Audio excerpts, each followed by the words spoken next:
We're going to begin, though, with the first diplomatic mission to China by U.S. Secretary of State in nearly 5 years. Antony Blinken met with President Xi Jinping just a few hours ago.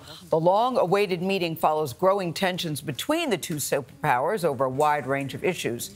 Chief Foreign Affairs correspondent and Face the Nation moderator, that, of course, would be Margaret Brennan, is traveling right now with Secretary Blinken. She joins us from Beijing. Margaret, always good to see you. Good morning to you.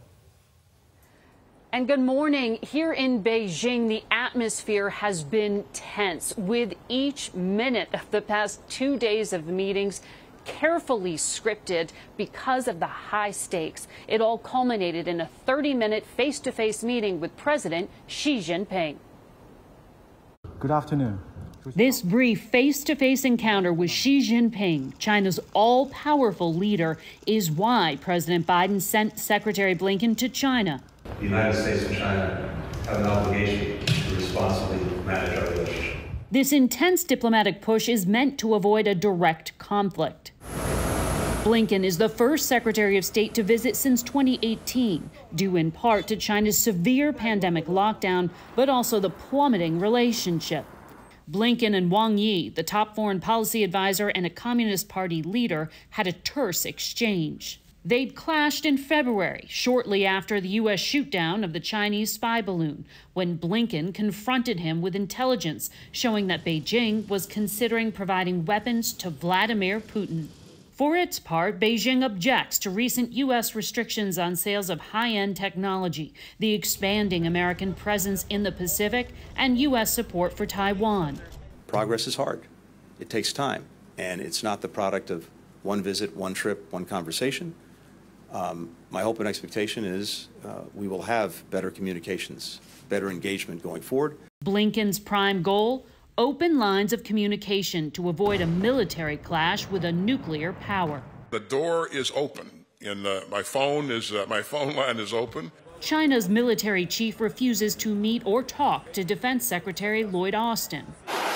That heightens the risk of miscalculation, particularly given what the Pentagon calls a series of provocative actions, like this Chinese fighter jet, which flew dangerously close to a U.S. surveillance plane last month.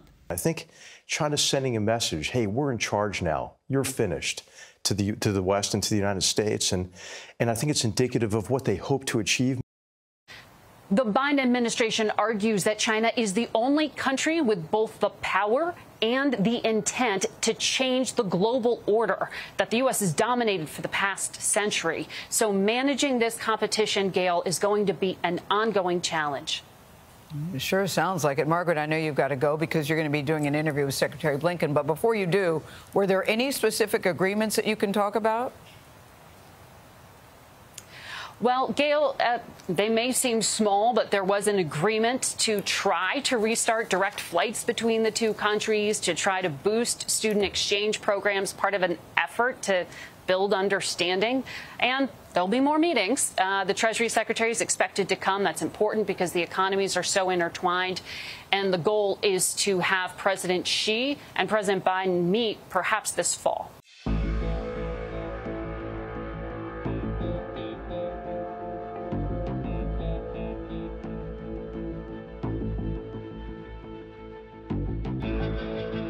Raised U.S. concerns, shared by a growing number of countries, about the PRC's provocative actions in the Taiwan Strait, as well as in the South and East China Seas. On Taiwan, I reiterated the long-standing U.S. One China policy. That policy has not changed. It's guided by the Taiwan Relations Act, the 3 joint communiques, the 6 assurances. We do not support Taiwan independence. We remain opposed to any unilateral changes to the status quo by either side. We continue to expect the peaceful resolution of cross-strait differences.